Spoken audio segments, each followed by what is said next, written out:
Chelsea versus Tottenham is the biggest London derby left this season. But here's what nobody is talking about. Spurs haven't won at Stamford Bridge in the Premier League since 2018. That is when Cucurella could make a sneaky little movement into this space here. Now here's the thing about football that casual fans might miss. Moments matter. Although both teams are struggling for form, this is an entirely new moment in the season. And remember, a team are only out of form until they are no longer. How both teams set up tomorrow could make all the difference. But this key player is missing. So let's take a look. So the Blues have shown this season that they can shapeshift between different formations based on the opposition structure. Meanwhile, Tottenham keep struggling with defensive holes and relying too much on their attackers. But a single tactical shift can really flip this game on its head. If Chelsea can control the tempo of the game and disrupt Tottenham's high press, they'll neutralise all that attacking talent. Now we have heard only recently that Romeo Lavia has suffered another setback in his recovery. And so it's suggested that he won't be ready for this game, which is a big miss and makes Maresca's decision about who to play in these two central midfield roles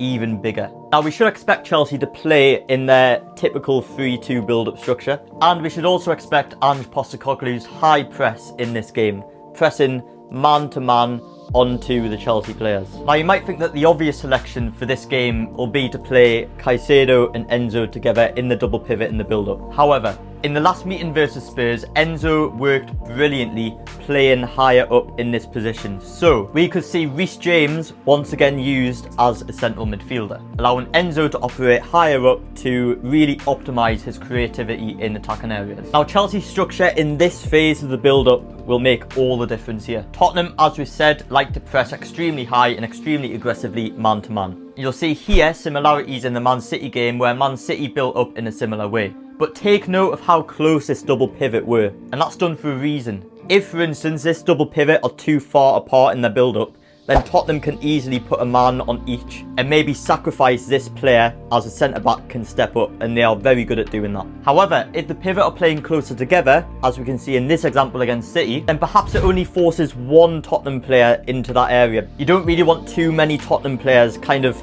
in the same area because that leaves a lot of gaps in behind. So naturally you'd have only one Tottenham player marking the two, and that's where you get your overload. And this player here would then drop back onto Enzo and Tottenham would shuffle a little bit more like that. And this is where if Chelsea are clever, they can really utilise this build-up and getting that forward pass away into either the two 10s, Palmer or Enzo. Look at the link-up play in the Man City game here. One of the pivots received the ball, they bait the press from that one singular Tottenham player because those players are playing really close together, and then because they know each other are there, it's just a little knock around the corner and straight away Kovacic is free and he's got that tons of space to exploit. But there's one more thing that I want to discuss here. Now we all know how good Cucurella has been in these sorts of areas this season, getting forward, bombing forward into that half space area. But in the build-up, Cucurella could be really clever. It's risky, but it could be clever. When the ball is over this side with the right centre-back, can we be a little bit patient in this area of the pitch and can we bait that Tottenham press? Now I say this because when all eyes are on this side of the pitch, on the ball side, that is when Cucurella could make a sneaky little movement